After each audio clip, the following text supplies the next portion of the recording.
اللہ اور اس کے حبیب علیہ الصلوۃ والسلام کے احکامات کو چھوڑ کر جب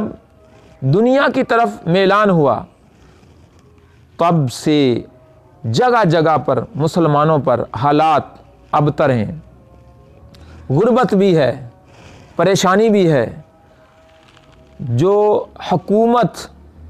اور سیاسی حوالے سے پچھلی جو ہماری تاریخ ہے اس میں بھی ہم بہت ہی ابتری کا شکار ہیں،